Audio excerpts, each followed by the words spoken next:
You may know that these items boost your runes gained, but did you know that the weather can give you a 5% rune buff as well? To obtain this wonderful buff, be sure to play at night. Just be aware that it can take the full duration of the night for the weather effect to appear. With that being said, during the day, you can get the golden leaf effect to play, but it doesn't seem to apply any rune buffs, so just be aware it's a thing. The duration of the buff only lasts about a minute, so capitalize on it when it appears. Don't forget, glowing eyed enemies give you 5 times more runes, and if you're a host, you get 75% of the runes, and the summon gets 25% of the runes when in multiplayer.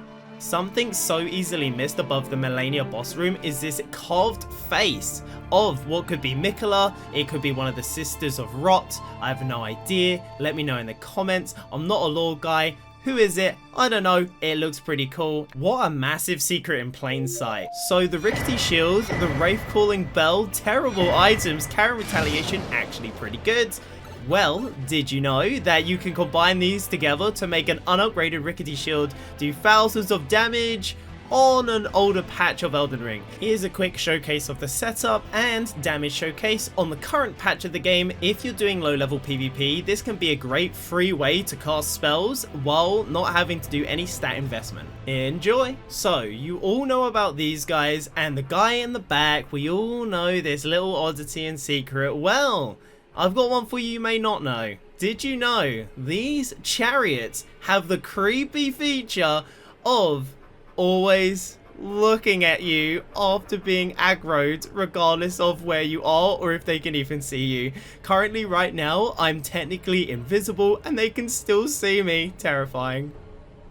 Now, this little oddity is very weird. The Sacrificial Twig is an item that prevents rune loss upon death, so if you get yourself a little bit bamboozled, you can revive and not lose anything. It's a great mechanic for those just looking to get out of a situation without any repercussions, right?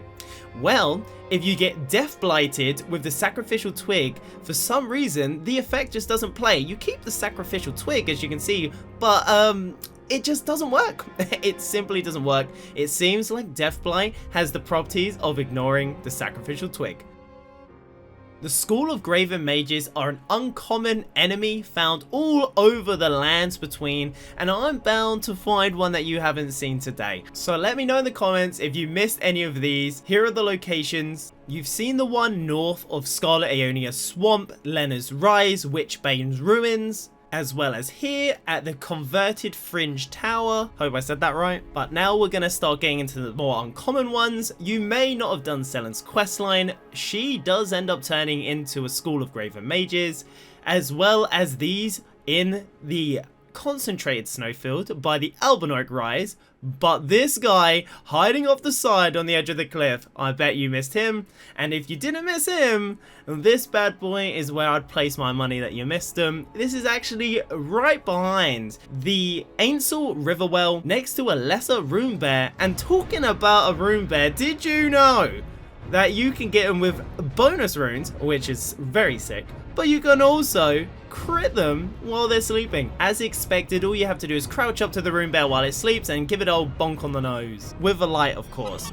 Here's a quick fact for you. The heirlooms in the game reflect historic moments of our favourite rune bearers. Now, it needs to be said, I actually made a short on this about 1.5 years ago when it was still available in the game. As you can see, you can switch the Caralos Glintstone Crown with the Olivenus Glintstone Crown to obtain unlimited healing, as you can see in the middle there. If anyone knows when this was patched, let me know in the comments. I'd like to end this video on a point that many people have talked about, but not many people go as in depth as this on, and that is the fact that most of Godrick's minions are grafted. And not only are they grafted, look at the detail in which they are grafted.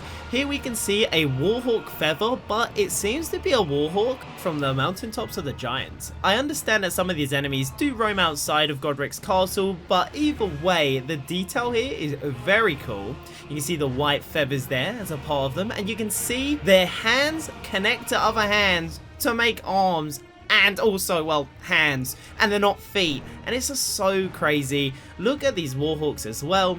Some people don't even notice that they don't even have feet. and on top of that, they are actually physically attached to the exploding barrels and have chains on the backs of their wings, which are likely used for the soldiers of the castle to be able to have their way with the hawks. One interesting concept that grafting applies powers to its wielders.